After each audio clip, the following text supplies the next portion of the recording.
Explored Vietnam for the very first time. Mel invited us for this tour to join their group.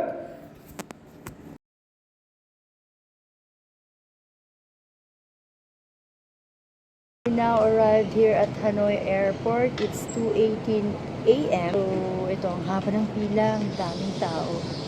At ito ay karamihan Filipino. Ayun na si Jen, nakapila na siya.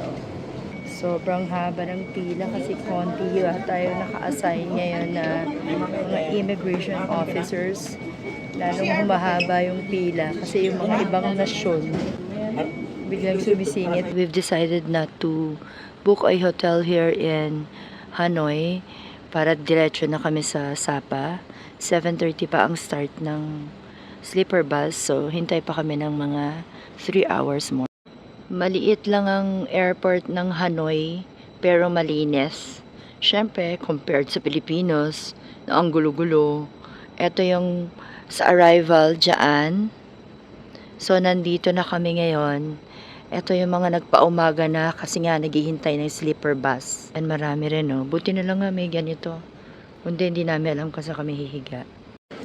Dito kayo sa Agribank mag-withdraw. Mas mura ang charge dyan. Mga 150 pesos lang. Dong, at ang pera nila dito ay dong din.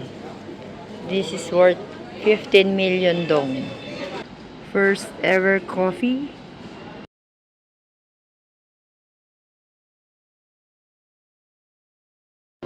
So this is the sleeper bus we booked via Klook. Dito si Jan, napunta, nagkahiwalay kami. Pero dito naman ako sa baba, nakikita pa rin naman niya ako. Total of 2,200 for the two of us. Mas mura dito sa taas. Dito si Jan sa Moskva. My cabin is the Cairo. So what's inside? Aside from my stuff. So they provided not a coffee. I bought that. There's a blanket and a pillow. These are my neighbors. Yan, dito kami sa baba. There's also a TV. Just don't know if there's English movies here. And we're leaving the airport now.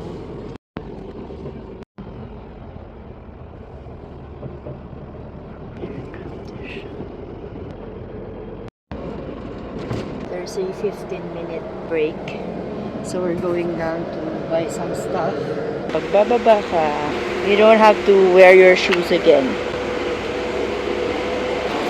And we bought 2 eggs. Breakfast and lunch. Our lunch from Japan. So binaon na namin dito. And sleeper bus going to Sapa. Yeah, comfortable and very nice naman. Maganda yung itsura, maganda yung amenities, may sariling CR, and you could really rest here, especially if you're coming from your flight from the airport. basta ang importante sa akin, nagandahan siya at na-enjoy siya. Pero ako hindi ako nag-enjoy kasi magkahiwalay kami ng space. So andun ako, akit pa ako dito. Finally arrived here in Sapa, pero we're booking a Grab kasi 21 minutes away daw dito yung hotel. Hindi natin makabook na si Jan. Many people, among people.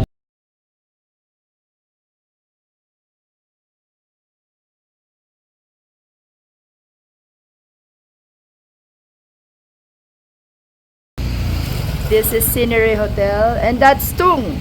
Thank you, Tung. Dito na kami. Hello! This is their lobby as well as their restaurant. So, unfortunately, nawalan ng kuryente. So, we're gonna do it on foot. This is the room for 900 plus per night.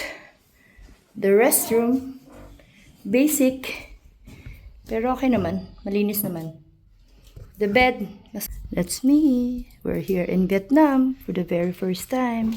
Ito yung aming view na nakasettle na kami, so we're going out for lunch. Hello! Plum! According to Google Maps, 11 minutes walk going to the city center ng Sapa. She looks like Apo Wangod.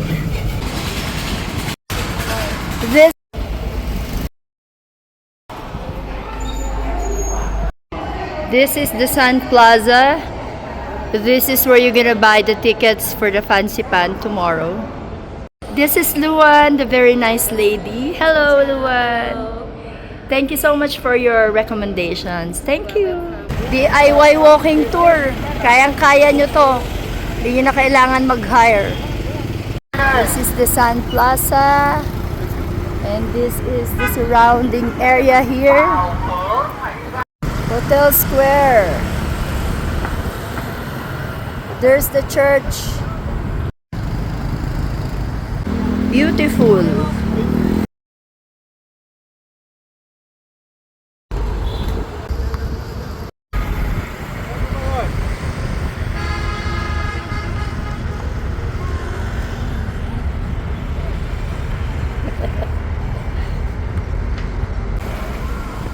This is the famous Notre Dame Church.